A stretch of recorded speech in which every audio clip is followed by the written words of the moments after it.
You know what time it is. It's Friday. It's time for the Maidencast. The weekend officially starts right fucking now. Hobgoblin, pure heavy metal in a bottle. No, they're not a sponsor. Nestle, pure Nestle. life.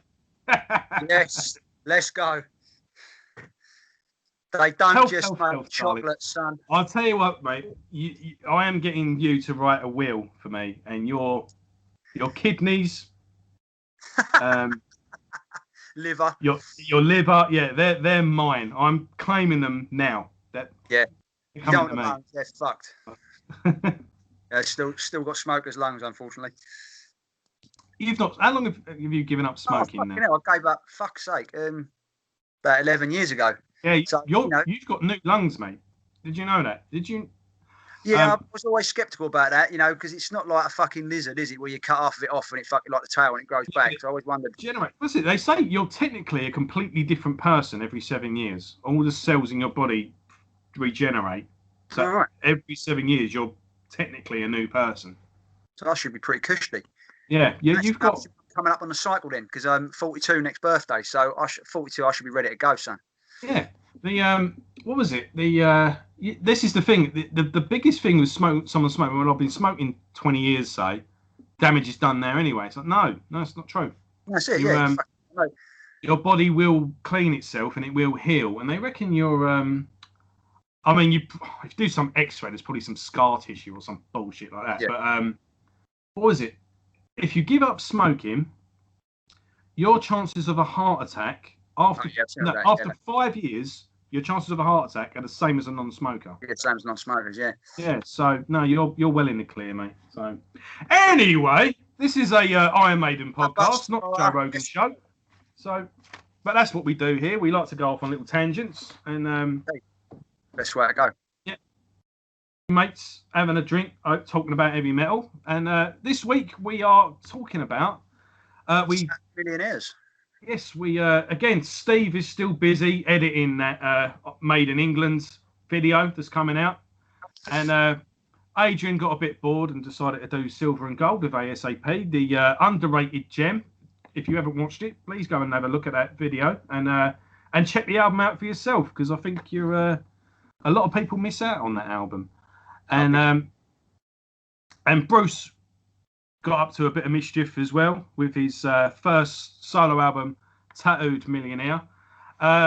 Interesting story behind this one. I think we'll go into the background first. For some reason, they came to him, not Iron Maiden. That was a bit weird. But someone said to him, are you interested in doing a song for Nightmare on Elm Street 5, The Dream Child? Did the song actually end up in the film? I don't ever remember it being in. It did, yeah? No, I was filmed Inside Out. It was probably on the soundtrack album, but never in the film. Or if it was fucking like some snippet in the car that's driving past the diner. Yeah, because I would have thought like Iron Maiden plus Nightmare on Elm Street, it would have done like a video. It would have been fucking gold, yeah. Because with Robert Englund as Freddy Krueger, that would have been like having a fight with Eddie. That would have been awesome. Because he did one with the fucking Fat Boys. Unless they did go to Arry or went to Smallwood and Rod told them to fuck off.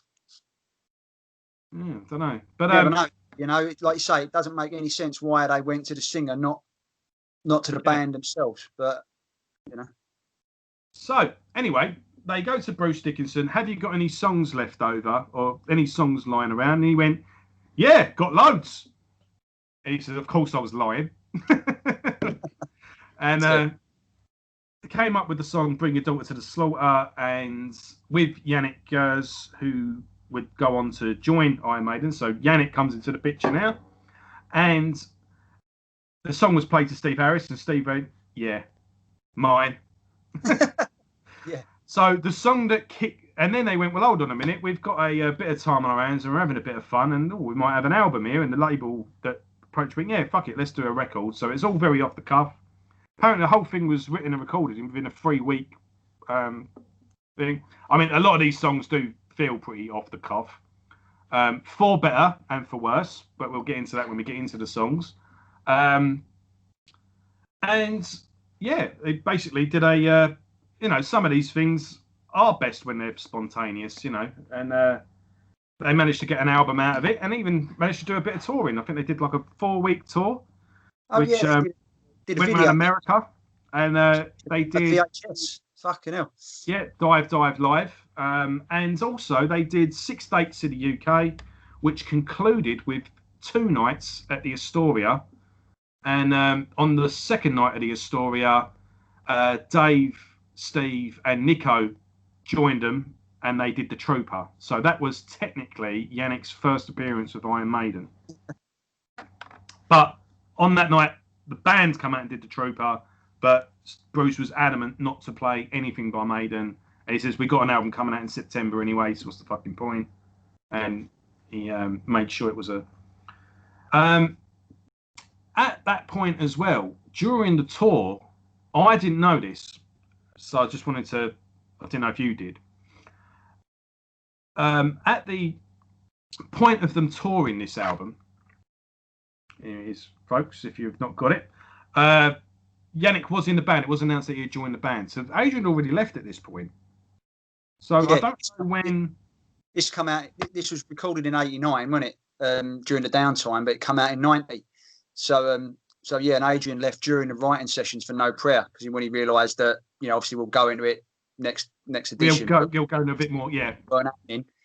So he fucked off. So yeah, I mean, and obviously Bruce must have gone, oh, I know Geezer. And obviously they would have all known of Janick anyway, with White Spirit and all that. They would have toured, no doubt, and shit like that back in the day. Yes. But, so also, let's talk about Janick a little bit. Obviously, what was the band he was in before? He did a couple of albums with Ian Gillan. And what was the band, sorry? White Spirit. And then he did 2 albums with Ian Gillan. And he was also frustrated because he wanted to play rock, and apparently Ian Gillan's solo albums weren't.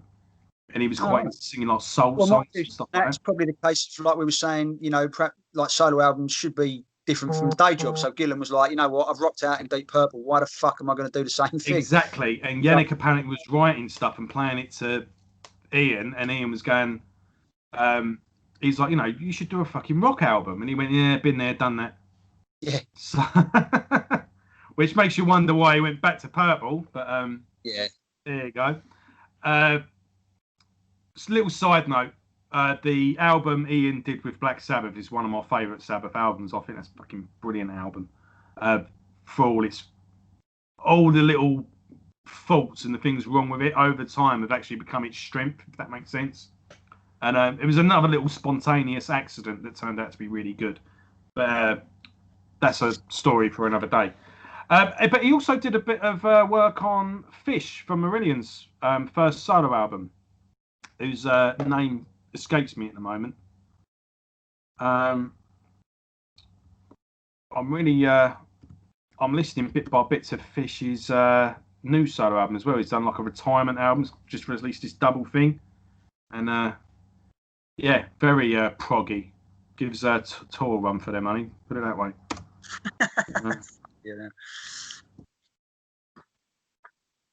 Yeah. And Vagabonds of the Western World, or is that that's a fucking Thin Lizzy album? Jesus Christ. Let me quickly look it up because it's doing me head in now. Hold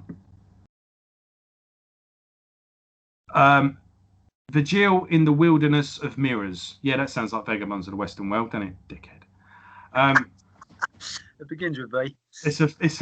That was a Thin Lizzy album. But so he'd been about. He'd caught the eye of the right people, and apparently he'd kind of hit a dead end, and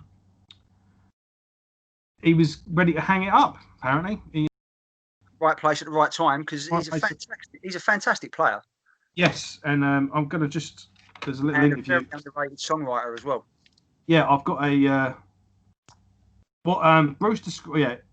This is the expanded edition, by the way. I've got there's 2 CDs of all B-sides and live tracks and all the good stuff. And B-sides are fucking dull. Yeah, having cut his teeth with White Spirit and Gillan and played for a while with ex-Marillion vocalist Fish, his efforts to form a band of his own all seemed doomed to failure. Bruce describes the fault of allowing Janick to throw in the towel as a scandalous waste of talent. And big time. Yeah, so he certainly fucking sorted that out, because obviously he went on to do this and then joined Iron Maiden, and he's been there ever since. Very much right time, wasn't it? Obviously, Adrian leaving and Janick obviously working with Bruce. That was fate, wasn't it? Almost. Yeah. So. Yeah, exactly. So. And I feel sorry for Janick because obviously his Maiden albums, obviously replacing Adrian, as obviously we'll cover it later, but they lost a fantastic songwriter with Adrian Smith, and the 90s Maiden albums perhaps suffered a bit from that. And I think everyone sort of rounded on Janick, and it was like, look, fuck off.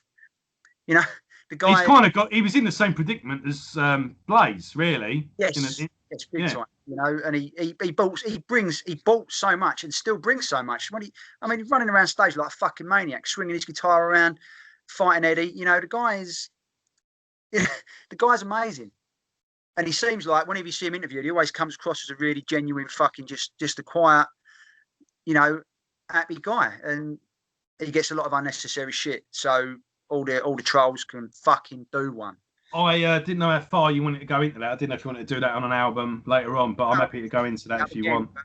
I got on the old soapbox then because I always like Janick, so I'll never miss an opportunity to big him up.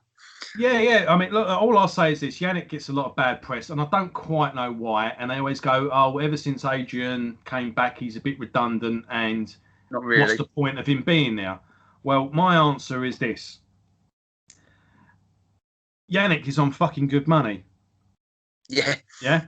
Right. So he costs the band a lot of money. Yeah. He's on a yearly wage. He's obviously.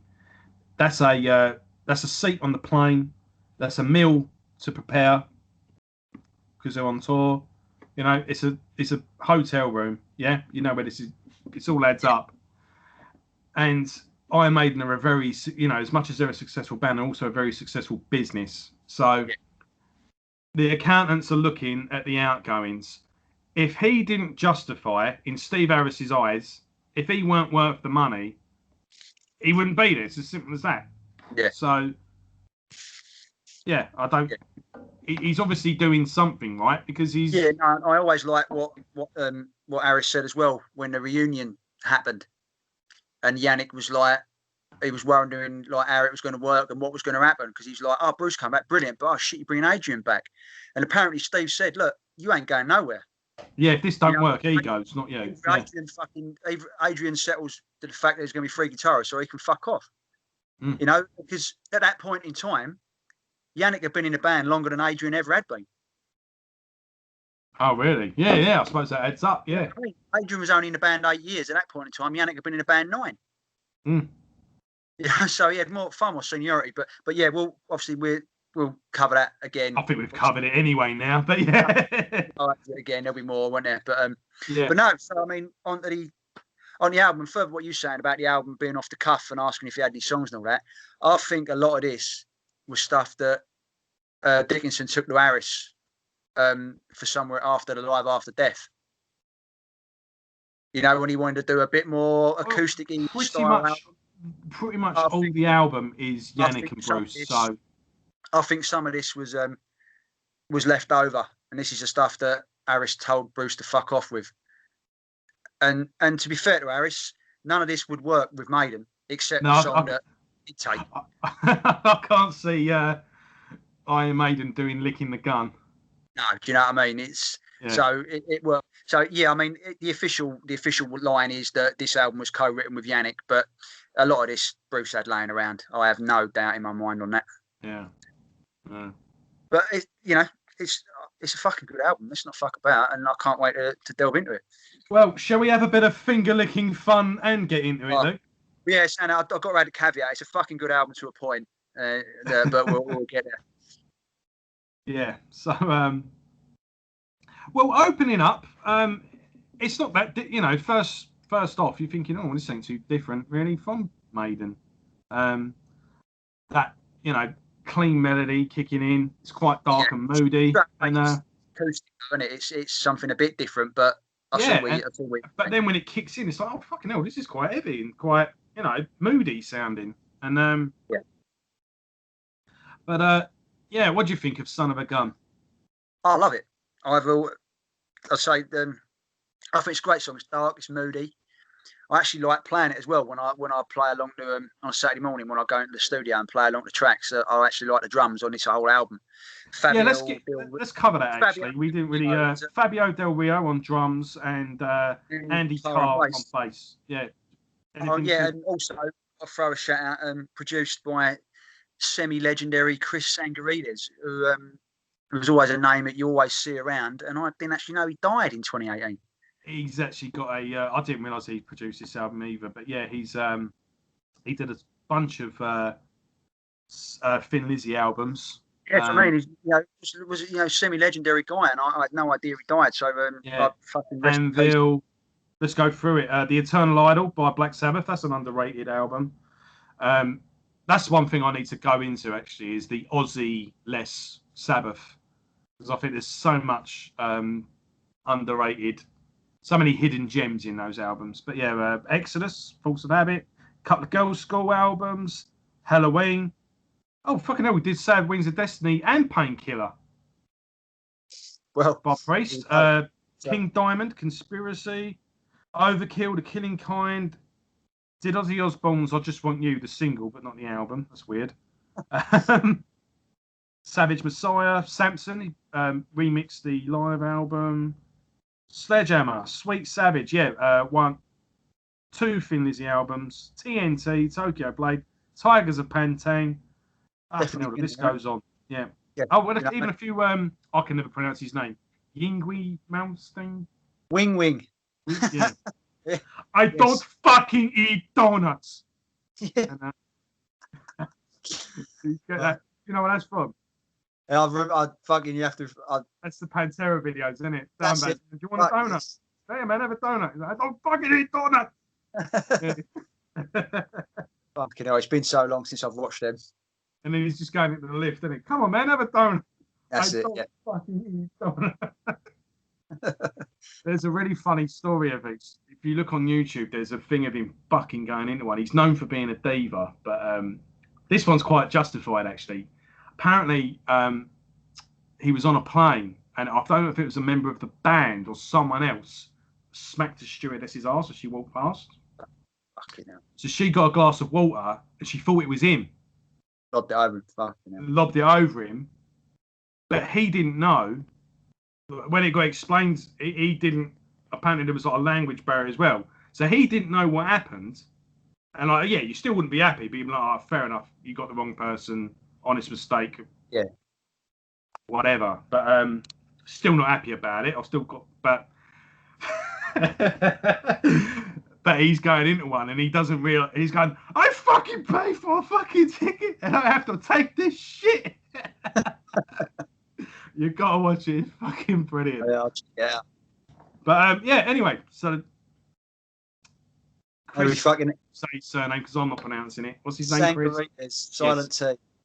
Yeah, so legendary producer, and what was the drummer in? He was in, is it Jagged Edge or some band like that?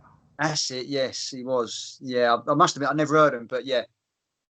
I think they were the support band as well for this tour. He was in UFO for about 5 minutes as well. So, but no, Sangarides, he got a good sound on this album. It's very clear, very concise, and it sounds really good. There's just enough weight in it. You know, and no, it's a really good sound, and you can hear that on the first track, "Son of a Gun." Yeah, I think it's a really good song, really good way to kick things off. Again, a little bit heavy. Yeah, a little bit shows off Janick's chops as well, because he's got the old lead guitarist moments in there. He's got the bits where he's got to be a bit more refined, and he shows he runs the full gambit of required guitarist skills for me. So yeah, no, it kicks things off nicely. Really good song. Yeah. So, and then we go on to Tattooed Millionaire. Track. Song written about fucking Nicky Six, apparently. Yeah, well, I think... Well, it also was Nicky Six. I think it was Motley Crue. The fucking stories. Right, obviously, Motley Crue at the time, they were still living the life, weren't they? And Dickinson was scared of it. So he wrote that as a bit of a piss take. But Nicky Six insists, and has spoken about this, that Dickinson wrote this because he found out his wife was cheating on him with Nicky, and Dickinson read about it in the dirt even though The Dirt was published in 2000 and something, and this album came out in 1990. So it shows you what cunt Nicky Sixx is. Yeah, he's a fucking dickhead. Full of shit, you know. I listened to a podcast, well, a YouTube channel where the guy is an ex-heroin addict, and he's done a little series called The Drug Stories, and he basically just puts it out as a warning. Yeah. He's put out a really good video called To Mums of a Drug Addict. Like, this is, you know, if your son or a relative this is some advice I can give, sort of thing. But he said about that, they come up in a chat once, and he said, I mean, trust me, the last thing you're doing is writing a fucking diary. Yeah. Like, yeah, like, fuck off. Yeah. Like a recollection, maybe. Like if he did like a book about recollection, it's like that's what I'm doing now, you know. But yeah, you're not keeping a fucking diary. Yeah, you can't you just keep a pair of pants, you know. Yeah.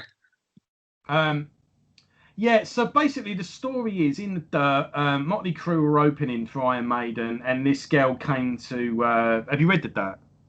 I have, yeah. Long time, but yeah. Do you know what? If I could hang out with Motley Crue, the one I'd really want to hang out with is either Mick. I think he's interesting. Yeah, he was obviously the older guy, wasn't he? He was but I'd like to get hammered with Vince. Vince is the fun one in the band, I think. He's fucking, you know. Yeah, so fun. He killed someone. Oh, stop it. All I'll say is about that is, look, the guy was fucking a kid with far too much money, far too much things. No, it's what happens. It is that band are a cautionary tale of what not to fucking do. And I think he's more than paid the price. You know, I'm the first person to say people need a second chance. And yeah, if that weren't him, it would have been someone else. And if he weren't driving that night, another band would have. Yeah, that was an accident waiting to happen. Yeah. And if you see what's, you know, obviously he lost his daughter at a fucking tragic, heartbreaking age. No one that age that should happen to. So what he's gone through, you know, the guy's, he's all right with me, and he's always showed remorse and always. What's he supposed to do? Go back into prison? Yeah, that's it. Yeah. No, let me in. I want to, you know. Yeah, I don't feel irritated yet. Yeah. So, what was the story? Yeah. So anyway, so this girl turns up at Nicky's dressing room and jumps on him. And the next day, that girl is arm in arm with Bruce. Who knows if it's even true? You know what I mean? Yeah, that's it. But yeah, he says, "Oh, I didn't," because I saw a clip of him on Howard Stern, and he went, "Oh, I didn't realise they were married. I thought it was just his girlfriend at the time. If I'd have known that, I would have never have said anything." But that's not Paddy, who he's recently split up and unfortunately is passed away. But apparently that wasn't her anyway. Oh, right. No, he was married. Apparently he got married for like a year. Right. So yeah, so that wasn't her. That was someone an old relationship anyway. And this is the thing. His personal life's always a bit murky, isn't it? He's always kept it, which is fair enough. You don't, you know, once the front door shuts, the front door is shut, and I respect that. But yeah, it wasn't thingy. So he obviously, I think he thinks they're wankers anyway. I don't think he needed to find out. I mean, he's from Workstop, for fuck's sake, as you know, a mining town, as you find out in the next track. So he's a proper fucking brought up to respect his elders, brought up by his grandparents, and you got these Larry cunts, you know, just everything that was wrong with that they made glam metal, everything that was wrong with hair metal and all that was come from them. Yeah, I mean, I watched. Yeah, I watched. I can send you this clip actually of an interview at the time, and he said like tattooed me, and it's nothing to do with whether you've got a tattoo or not. He's basically saying the way the metal's gone image-wise, it's nothing to do with music. It says, and I actually saw one of these bands. Their tour bus was on the side of the road, and one of them was doing this girl up against the bus whilst traffic was going past. Yeah, and he said, and I've just thought that was just fucking grim. He went, you could go. The way people talk in interviews now is so different to what Arry is today. He went, you could say she's a silly bitch for letting it be done to her, but he said, like, he went, I don't respect that. And I think what the general philosophy behind this song is, Tattooed Millionaire, is there's a girl we were talking about once, and I remember Melissa, who I referenced, who came up last thing. She, you know how I said how she sometimes just nails thing on the thing. There was a certain girl that came up in conversation, and she just went, she's all fur coat and no knickers, and that's what a tattooed millionaire is. It's someone who's, you know, probably doing all right financially for the time being, but they've got no class, they've got no long vision, they've got no, and basically it's basically saying, I don't want to be this shallow, vacuous, that's exactly commercial, poor, a vacuous celebrity, which is pretty much all we have now. No one famous has any, you know, in the metal and rock world, obviously, but you know, the Good Morning Britain and GI, you know, who's that fucking Philip Schofield? You know, the people that go on that reality TV is another one. You know, it's all we've got now. We've got people that are famous for being nothing. That's you know, it. He was on a reality show for about 2 months, and Dickinson's a far cry from that, because he's a sort of geezer. You know, he's a fucking commercial pilot, and he flew fucking soldiers out of war zones and flew refugees out. You know what I mean? And why is he not getting the fucking notoriety for being this type of geezer? Yeah. You know, he's in his 60s, he's beaten cancer. Well, you know, obviously not then, but, you know, he should be a role model for lots of people because of what he does and how he conducts himself. And like you say, it's not that way. And if we're talking about it, he was talking about it sort of 30 years ago, and it's still that way now. It's a bit of a fucking shit situation, really, isn't it? Yeah. So, Bruce doesn't want to be a tattooed millionaire, but I do. And I'm halfway there. So. Yes. Yeah. But anyway, about the thing behind the song itself is a great slice of happy fucking sing-along hard rock, isn't it? I don't think this would be out of place on a Def Leppard album, actually. No, possibly an AC/DC. Yeah, it's a nice, great. There's certainly good slices of AC/DC later on, actually. But no, it's a good, catchy song, and it catchy lyrics, upbeat song. Good chorus. Yeah, and just a good rock song. Really, what more do you want? Didn't make a video for this? I think he did. Yeah, a full. Have you got the Bruce Dickinson Anthology DVD? It's 3 DVDs. No, I've never got around to getting it. Mate, you can get it on Amazon for a cup of coffee would be more expensive. Definitely check it out. And there's stuff and video. It's all collected together. But the third disc has got a real in-depth interview where he goes through everything. And he was saying about the video for Tattooed Millionaire, and he's in a submarine, and basically he's looking up and seeing all the shitty situations that were going on, you know, a bit of social commentary on there, and basically at the end of this video shoot, this mini submarine that he was in, it was a real submarine as well, to a point. I don't know what and he just sort of went, well, what are you doing with it? And I went, oh, nothing. And he went, oh, can I have it? And they went, yeah, take it. And he said, like, much to my wife's dismay, in the garage was this fucking submarine, and he just went like, I went, oh, I'll have that. I've got a submarine now. And I went, he's just the right side of eccentric, doesn't he? You know, just. And she went, well, what are you going to do with that? And he went, well, I don't know, but I've got one. What a legend! And little things like that is what I love him for. He's just I've don't know. What should I do with that? Yeah. But Tattooed Millionaire. So we got a nice heavy sort of nice heavy sort of slow song, nice buildy uppy, and then we got a nice straightforward rock song, and then we got Born in '58. Yeah, which is a side note, first song I ever played on drums. Is it?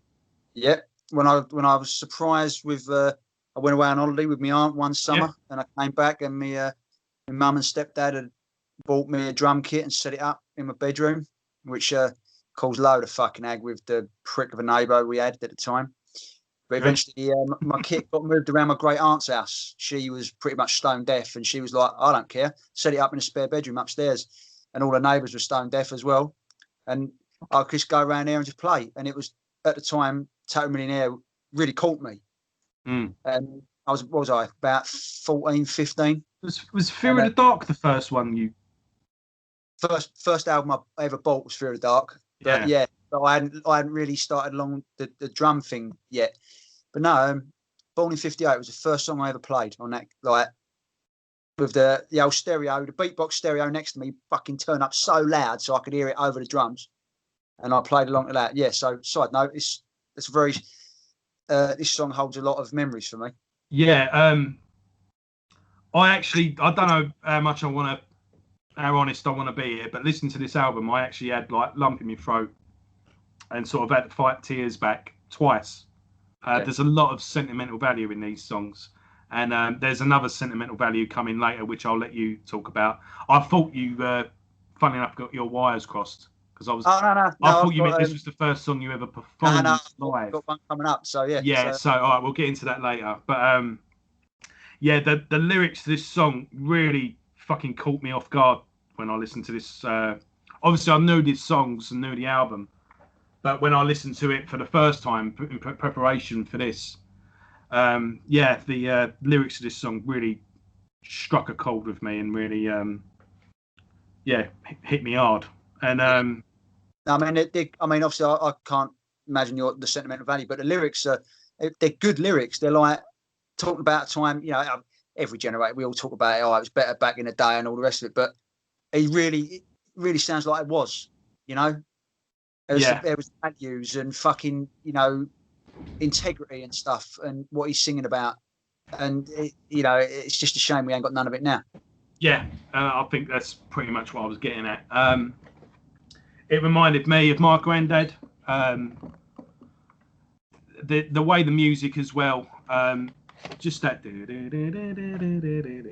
it's just a really warm song. And I don't know.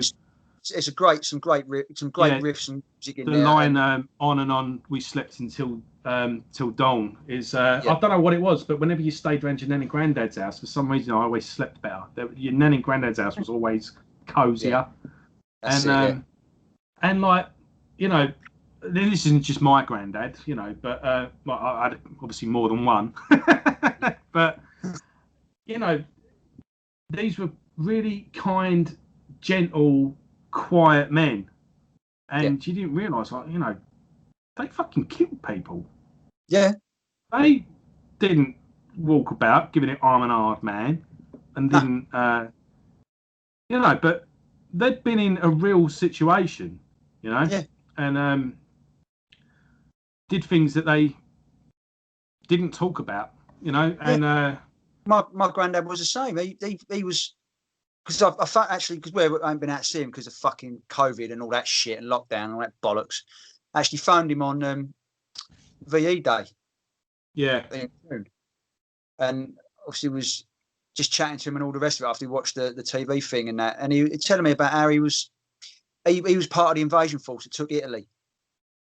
You know, 42. He was part of that invasion force that actually fucking took out an Axis power. And he was part of the occupying force when they were in Germany, you know, at the end of the war, you know, and just been able to hear that from that man. And it weren't a brag. It weren't like, oh, fucking look at me like a jarhead or nothing. It was a case of, I did it. I was there. I did it. I was, you know, following orders, and I did my fucking duty. Yeah. And such a different, you know, hearing those words from, I mean, the guy's actually 96, you know, he's going to outlive everyone. I think he's secretly Conor McLeod. You know, you know what I mean? It's scary that they don't make them like that anymore. And this is what this song is about. They just don't make them like that no more. No, and they're not allowed to make them like it anymore either. I mean, my other granddad, I knew he was in the Navy during the war and that. He wanted to, you know, they signed up. They just went for it. You know, they lied about their ages. Yeah. you know, I don't know how, you know, this is a music review, so let's not go too far into things. But you know, it just brings up, like you say, it's those. But listening to his eulogy at his funeral, it's like I didn't know what he'd been through. You know, he apparently he was at a rescue mission in Japan when I can't even fucking remember what happened now. There was some attack in Japan, and they were the rescue team, and they were literally pulling people out of the water on fire, as you know. And this is the thing: is, you know, it really taps into. I remember watching a documentary on the Who, and Roger Daltrey sort of with some, you know, he says like, my dad was always quiet. You know, like my generation was always looking for excitement. That's what my generation was about. Yeah. He went, but my dad, he was like, no. I've had quite enough excitement, thank you. I'm quite happy. I've got a roof over my head and a warm meal. That's all I'm happy with. You know, there's a lot of and he never spoke about what he went through. Never talked about it. You know, and yeah, just it's nice. It was just nice listening to this song, reminiscing about staying at my nan and granddad's house, something that you just never thought you just took for granted, you know. Yeah, shit. But again, some of these words, I do smirk a little bit when he says when black and white TV was up to date. It was like you really couldn't think of a rhyme there, could you? That's it, yeah. And but yeah, men were still around, fought for freedom and stood their ground. I could be alive to see the damage that we've done since. I don't think that's the way people think that is. I don't think it's an environment. Well, maybe it is, but justice and liberty. Do you remember that, Luke? That's the thing once. Yeah. And yeah, this was the best line that really sort of, in a world of steel and glass, we bury our past, and that's really striking home at the moment.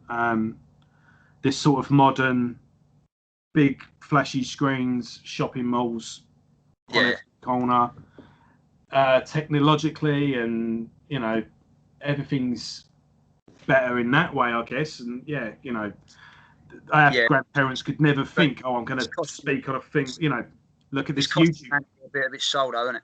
Yeah, but I mean, just looking at YouTube, on my own YouTube, I'm talking to the people across the world, you know, and Frank, the great interview I did a week or two ago with Frank Rini, you know, and he's telling me all touring with Immolation back in the fucking 80s, and he's got all these crazy stories. You know, this is fantastic, but there's something that we are losing, and I don't think people even realise they've lost it, and it's fucking depressing. It really is. Yeah. But, yeah, so that's a deep song. Well, the bottom line is, it's a great song, you know, and obviously unfortunately, it does stir, you know, the pangs of, you know, times when things were better.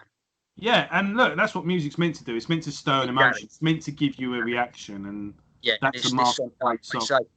Different emotions for both of us, really. And that's the thing; it stirs good memories, and then it kind of stirs a bit of anger with the justice and liberty. Yes, under steel and glass, we bury our past. He's getting angry about it, but then he comes back to the happy memory. Yeah, and that's it. Yeah, with that on and on, we sleep. Yeah, you got to go out on the high rather than the, you know, what the negative. And it's just like, just try and remember it, try and keep it, and try and apply it in a positive way in your own life. Just because you can see something going doesn't mean you can't keep hold of it, you know. That's it. Yeah, this is coming a bit like a therapy session. So yeah. So track 4, it brings it back to the heavy. Probably the heaviest track on the album, to be fair. Yeah, and Wills. I'm trying to think of what band this reminds me of, but it's just a good little. It's a good rock and roll song, you know. Yeah. You know, got a good old riff, like dan dan dan dan. You know, it's really fun. Yeah, big time AC/DC there. And I'm trying to think whether this is actually just Hell on Wheels is just whether we thought it was a cool title, whether it's actually about the actual Hell on Wheels, because do you know what they were? It's what they used to call the towns when they were building the railroads in America. Oh, right. Build a section of the railroad, they'd build a town, call it Hell on Wheels, and they'd dismantle the town and fuck off to the next part of the track. Oh, right, I didn't realise that. No, okay. Yeah, I mean, because there's a great series called Hell on Wheels, starring Anson Mount. It was run for 5 seasons, American thing, and it was really, really fucking good. And it really taught me a lot about that period of time. Full of this useless information now. The song's probably got nothing to do with it, but that sounds interesting, actually. But yeah, okay, I might look that up. I mean, if you're obviously Lockdown Blues, check it out. It's fucking great. Okay. But no, like I say, great AC/DC inspired song, quite a heavy riff, and a different vibe to the other songs that we've had so far as well. We sort of mixed it up. It's another feel good song. I keep back to this. So I keep referencing Diano throwing shit at the wall, trying to see what sticks. But Smith tried to do it on ASAP, but he didn't. They changed it just enough so it was all a recurring theme. It was still a similar sound, but he just refined it each on different songs. And Dickinson does the same thing. You can tell the theme running through. It's a hard rock album, or not even a hard rock album at times, but it's a rock album. But each song's just different enough and just sort of swims around that main vibe just to keep it fresh. Whereas it's not like a fucking love song 1 minute, then a fresh song the next, and and it's a nice segue, a different sounding song, but still sounds like it should be on that album. Yeah, it all fits together. And then moving on to Gypsy Road, which brings the level down again, doesn't it? A nice sort of mellow song again. Yeah, this is. I mean, I've got to say, this is a very English sounding album. Oh, it is. Yeah. The clean parts do sound. It's an album you don't have to think about. You can just have and enjoy what you're listening to. And I miss albums like that. Every album nowadays has got to have, I'm fucking, down with a fucking whatever, or, everyone wants to make Seventh Son, don't they? Everyone wants to make this big epic. Yeah. Which is fine, but... Just write some fucking songs and just have fun. Yeah, I mean... If you're not having fun, what's the point? Yeah, I mean, this has been a breath of fresh air, especially in the current climate we're in. But it's just...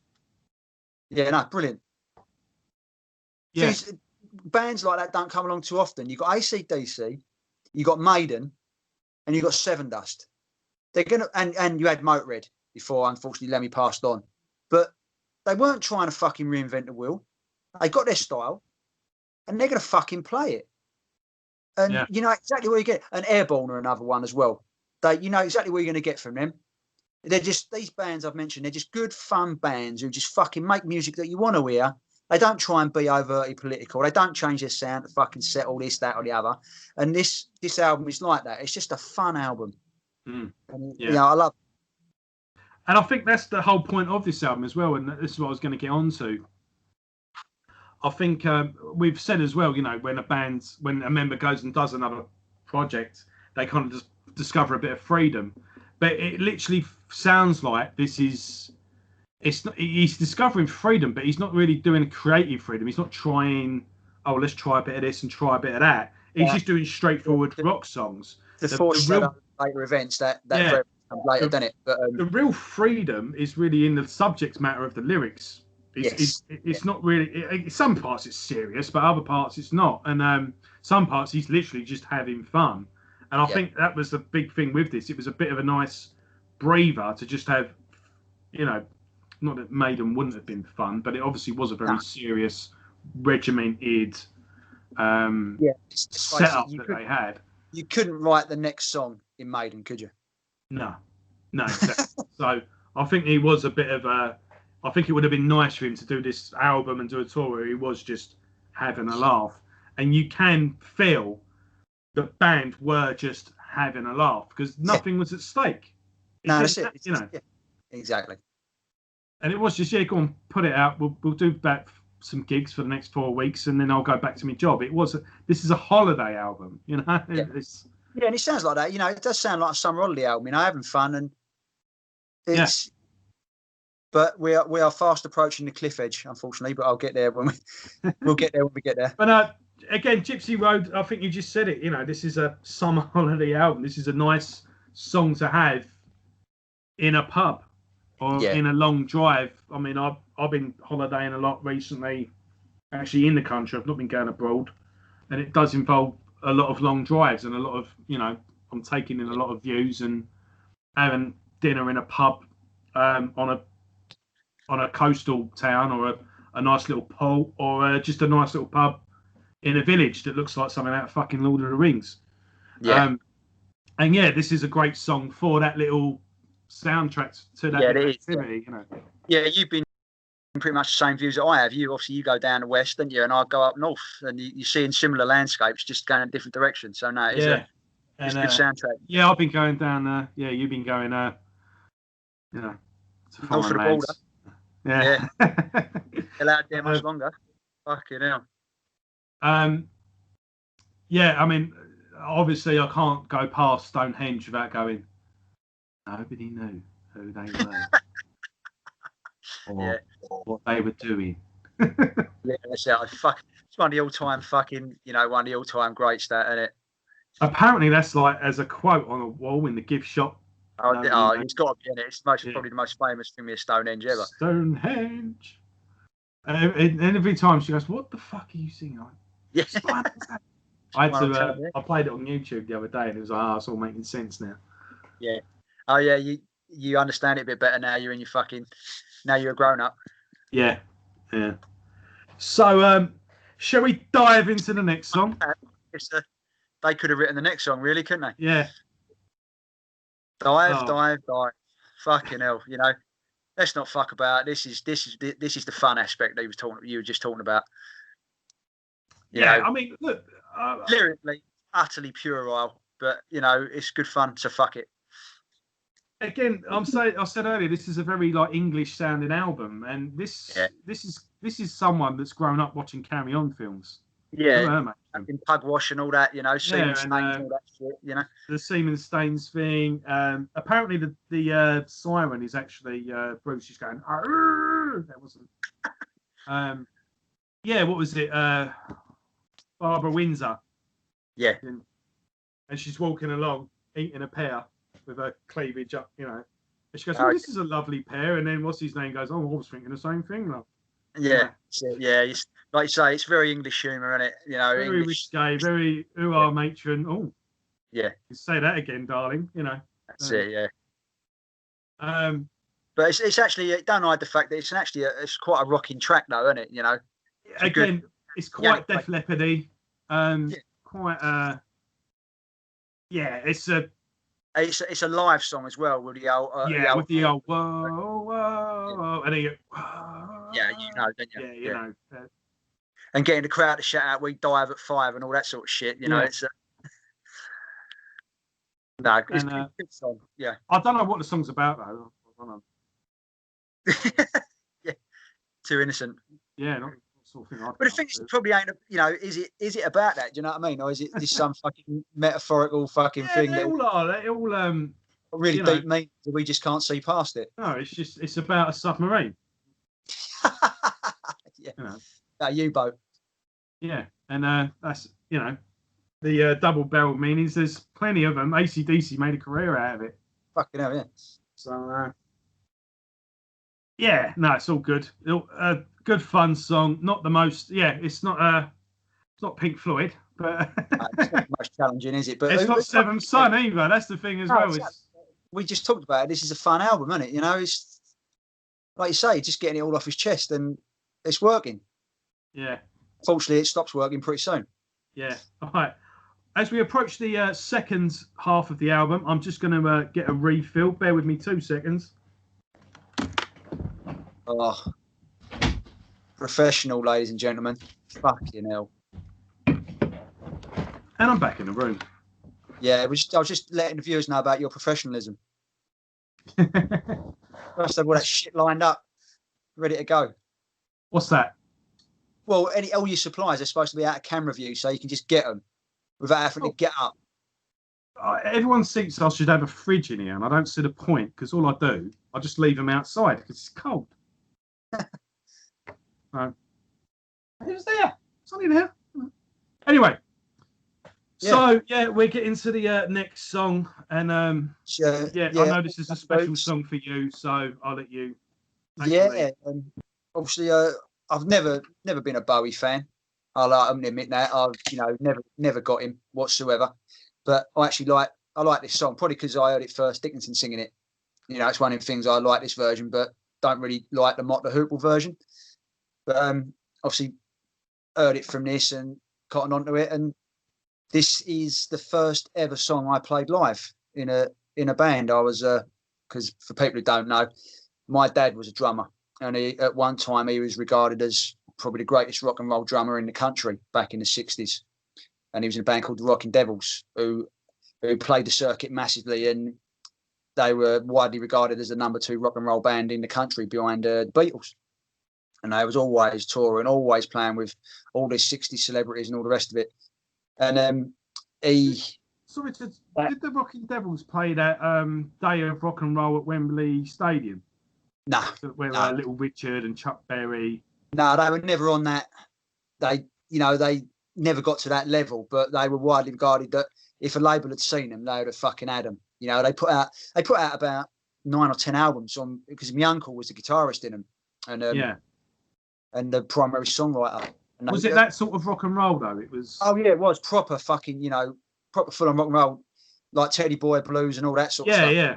I've seen a picture of your dad. He's got the old Teddy Boy. Yeah. Oh yeah, that's right. And obviously they were the band split up, and all the rest of it. But my dad went on to do a covers band with my neighbours from a couple of doors down, and called the Tommy Spence Experience. And Tommy Spence was the name of the local drunk, and he was always getting thrown out of bars. So they expected they'd get thrown out for not being very good musicians, and they called it the Tommy Spence Experience. And they were quite, played a load of pubs around the local area. But me, fortunately, died of cancer in '92. I was only 13, and they decided to do at the time when he was cancer ridden, and they did a benefit gig for him. Basically, loads of bands, all from all over the country, and all the rest of it. All the people they'd met on their tours, they come and played a benefit night just for money for my mum and for me, sort of thing, and to help towards any costs or whatever. So unfortunately, he died. But a couple of years later, they did a tribute night, like the Chris Nash Experience and all the rest of it, and his covers band headlined, and I obviously had a new bit. I said to him, because I've been learning to play, I'd like to sort of play if I could, and they arranged it for me to play 2 songs. I played All the Young Dudes, and I played Those Were the Days of Our Lives by Queen, which was played at his funeral. And so this song it was quite random because it was in their set list, and I knew it because of this. I didn't know I wouldn't have been able to play any other song, because obviously I knew the songs, but I'd never listened to them enough to learn them. Yeah. It's just that the stars aligned that they were playing this, and this was on Tattooed Millionaire, which I fucking knew and learned it off by heart. And so my first ever live experience was playing this, which was quite a mad one. Yeah. Similar, not the same, but sort of similar line. I am a fan of David Bowie, always have been, and David Bowie's just always been there from when I was growing up, be it his 70s music, what he did in the 80s. I mean, Labyrinth, that was a big film for me growing up. I even had on the video of the snowman. Do you remember the snowman? We're walking in the air. Yeah. On the video, David Bowie's in the introduction. He plays the boy that's grown up, and he's looking through the loft. And oh, fucking hell, yeah. And he finds the scarf, and he goes like, yeah. No one ever believes me, but he really was a real snow. That was David fucking Bowie. And, it's a bit for the 80s with Let's Dance and, But, yeah, he was always... David Bowie was just always there. And obviously, David, very public... Well, it wasn't until he actually died that he came out that he had cancer. But my mum had cancer at the time. And it was like a 2 verging on 3-year battle. But Hunky Dory was one of my mum's favourite albums. She said, I always, used to listen to that as a teenager. Like, that was her record. And funny enough, my dad had the same thing, but with Aladdin Sane. So you know, both my mum and my dad, that was one person I got from both, because my mum was more into her soul and Motown, and my dad was, you know, more into his rock. But they obviously both came up in that sort of 70s glam rock phase. So yeah, a lot of it was one of the first, probably the only time.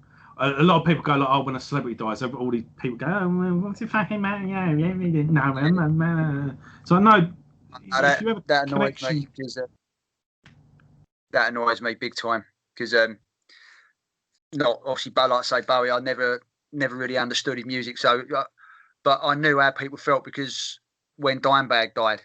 Yeah. So when Dimebag died, I was in shock more than anything else. I didn't I didn't really accept it for a long time. Yeah, I mean, I remember it was a musical genius. The fact that we've been robbed of it, and I imagine that a lot of Bowie fans would feel the same way because, you know, I didn't get him, but I know a lot of people really fucking connected with his music. And when they go, it's like it just fucking takes a bit of your soul away. Yeah, and that's the thing. I mean, again, a lot of people go, "What's it matter? These people don't, you know, you didn't know them and all that." People are picking because they got no fucking passion for nothing, and not be moved. You know, no, I've got no time for that.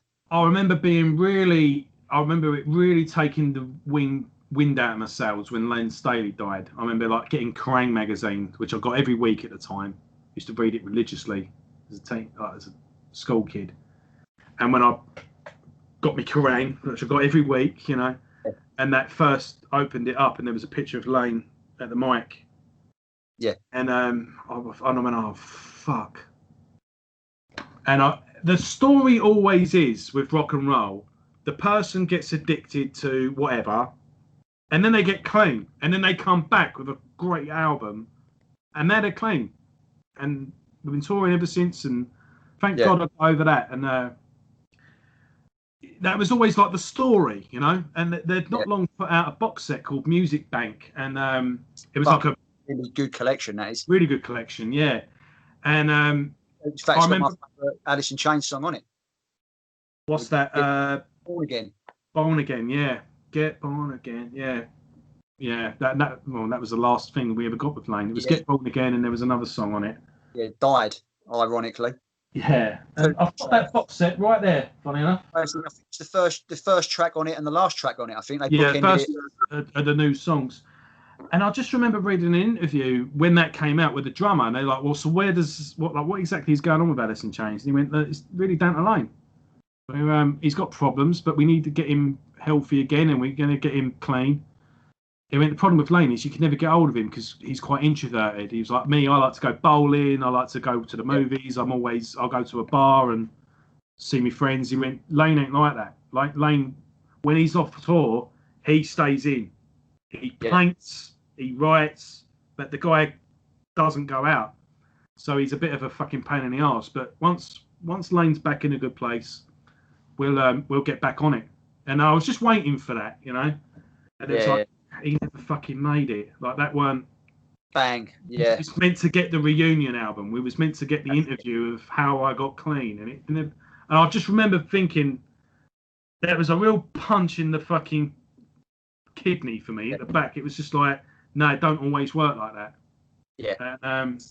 Lane Staley really hit home, but yeah, like when David Bowie died, that really was the first time I actually shed tears when a celebrity died, and it wasn't because it was David Bowie. It was everything that David Bowie reminded me of. Yeah. And it was like, well, he's always been here. He's always been in the background, one way or another, and that they're like a comfort blanket, aren't they? You know, you always know they're going to be there. And obviously, what was going on with my mum at the time, it kind of all tied together. And whenever I hear Bowie now, like I have to fucking turn it off, to be honest. And but yeah, that was this wasn't even a fucking David Bowie song. It's Mock the Hoople. Mock the Hoople, wasn't it? Yeah.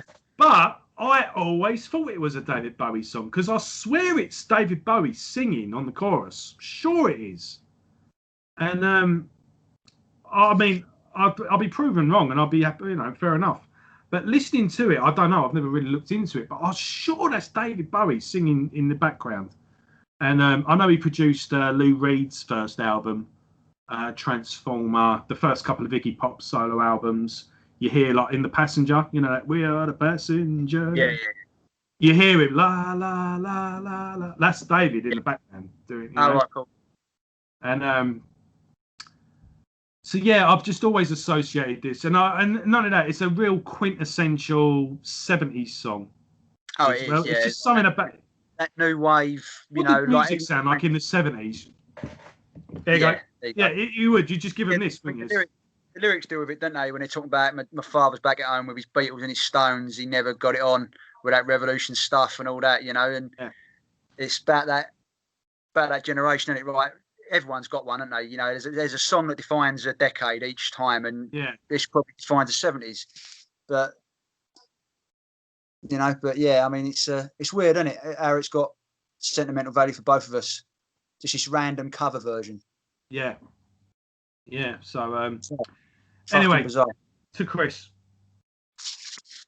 Indeed. Thank you.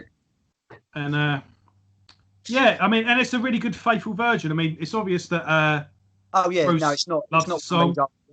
I'm going to do an adaptation. It's like, no, I'm going to do it as it was done, right? Yeah. So yeah. And I think he did it at a concert or something, some rock and roll charity concert. I think he did it with Brian May or something like that. So he obviously really liked the song enough to know I'm actually going to record it. Yeah.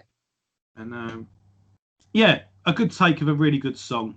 And one thing I think with Bowie is that you didn't have to be a fan of Bowie. I've not got everything Bowie ever done, He was one of those people that just tried stuff, and that's how artists used to be. He used to do like 3 album cycle, and then he'd just drop everything, start again. And he's one of those artists where everyone likes one song, and I think that's testament with you. You're not a big fan of him, but you'll go, no, not a big fan, but I do really like that one. And I think that's a mark of a really good artist. And it's the same. It's funnily enough, talk about cover versions, and we'll get there when we get there. But with the first Killers album, where they cover "Children of the Revolution." Yeah, T-Rex. I never liked T-Rex. Couldn't give a shit. But that song, because Di'Arno did it, and the way he did it, I love the song. Yeah. And I've actually come to like the T-Rex version because my first experience of it was with that. But I'm talking a couple of episodes in advance here. Yeah, well, we'll talk about that as well as we go on. I've got a few things to say about that song as well, actually. I'll tell you about that then. But so for me, this is where this album should have ended. It should have been an extended EP, and it would have been a perfection. But are you telling me, Luke, that you don't like the next song? He had to fucking give him an inch, he takes a mile. Well, so no. Well, I said this album brought tears to my eyes twice. It wasn't actually All the Young Dudes and Born in '58. It was this next song really brought great memories for me. Oh, fucking hell. I know. Licking the Gun, the lyrical genius of John Lennon was turning in his grave when he heard this and said, "Why didn't I write that?" It's just... Yeah, I mean... What I will say, as shit as this song is, it does know it's shit. It's not taken seriously. Yeah, I think... But we all know Bruce ranges from fucking brilliant to fucking ridiculous, doesn't he? And he'll go there in a different breath. I mean, like the book he wrote about Lord Iffy boat race. Do you know what I mean? Anyone who doesn't understand Cockney rhyming slang, boat race is slang for face. And he actually wrote a book about a lord and Iffy means, if I can't even describe it without saying iffy. It's dodgy, weird, and he wrote it was basically a Tom Sharp novel, wasn't it? It was really Tom Sharp, bit of Rick Mal. Yeah, and this is Dickinson to a T, that sort of shit. And as you say, the lyrics to this song sum him up all for all the wrong reasons. As good as it was writing the lyrics on Born in '58 and Tattooed Millionaire, he writes this. And then he writes Zulu Lulu, which only exists because those two words rhyme. Let's not fuck about. Do you know She what I mean? broke my heart. Was Heart it? in my back at the same time. Yeah. Well, You know, we've all been there. We've all met that girl. you know, you don't get me wrong. Musically, the songs are okay. You know, like, but Licking the Gun and Zulu Lulu, because it's the same competent musicians we've had the whole album. But it just filler. It's an insult to filler. Let's not fuck about. Yeah. And I'd quite happily gloss over him. You know. She was a Zulu Lulu. Yeah. I mean, they rhyme and that's it. You know. Yeah. End of discussion. Again, I would just say it's feel good fun. Simple as that. Again, he knows full well he's not. You know, he's not taking it seriously. So credit to Bruce for having that tongue placed firmly in his cheek. Yeah, exactly. It's as naff as it is. He knows it's naff, and I think the songs are fun live, and they serve their purpose. So there. And then we have an odd song. I've got to admit. Yeah, which is No Lies, which is basically Bring Your Daughter to the Slaughter because he wasn't allowed to have it. Yeah, and it goes on far too long and says not very much at all, really. Yeah, no lies, no angels. What does that mean? Yeah. Fuck knows. Does anyone know? No chocolate, no chalk. Yeah. No. But, you know, like I say, musically, Okay. it's Bring Your Daughter to the Slaughter, innit? You know, starts off pretty much exactly the same. No cars, no snooker. Yeah. No lies, no. What the fuck does that mean? It's just. Yeah. But at 6 minutes, it overstays its welcome pretty quickly. Yeah. I mean, I imagine they dragged it out live as well. Yeah, you even get that breakdown in the middle, don't you? Which is just the bass and a few weird guitar effects before it goes back into the Angel and the Gambler, sorry, the No Lies chorus. Yeah. I suppose the old little whoa is a nice little touch, but apart from that, yeah. But yeah, this is the only song I can get on board with what you're saying about Licking the Gun and Zulu Lulu. They're fun, they're tongue in cheek, they're not meant to be taken seriously. But No Lies hasn't got that. No, at least you know where you are. My fucking boss stole my song, so I'm going to write this one. You know. So yeah. So and, actually, I know we touched on the B-sides.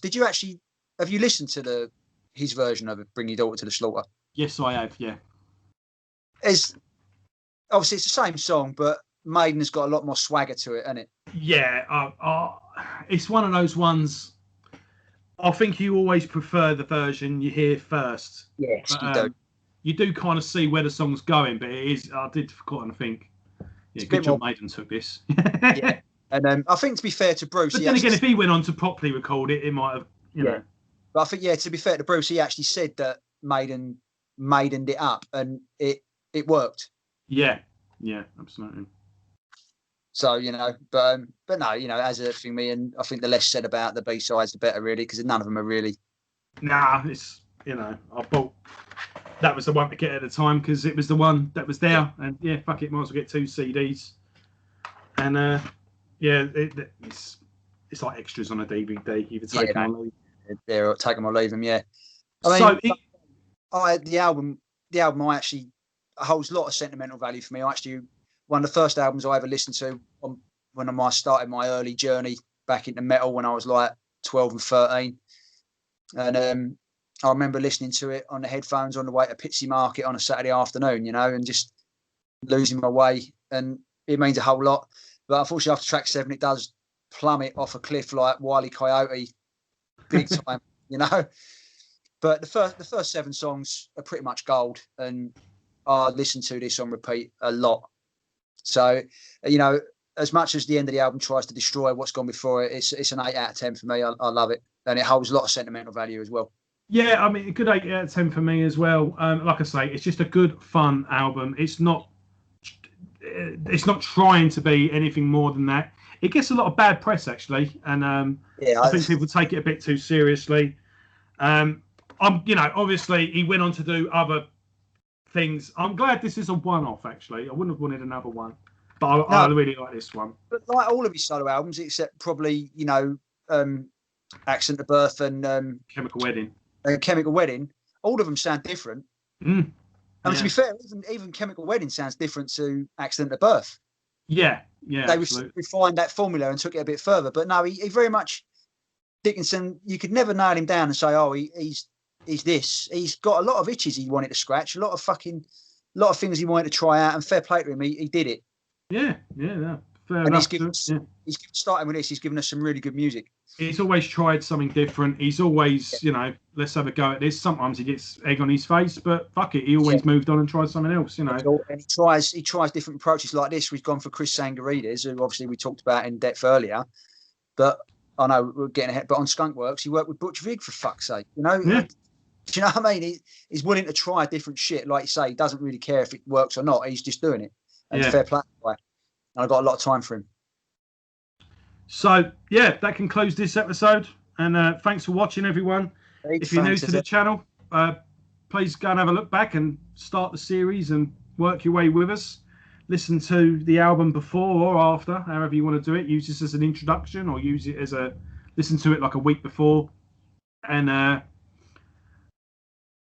listen along with us and say what points you missed. And normally I say like and share, and you're going to do that anyway. You don't need me to tell you that. But what I will say is, if you are listening to this, leave us a comment. Tell us what you think. Tell us where you think we went wrong, even. Or it would be nice even if you think we're tossers and starting to get a bit of banter. And put something else in that you think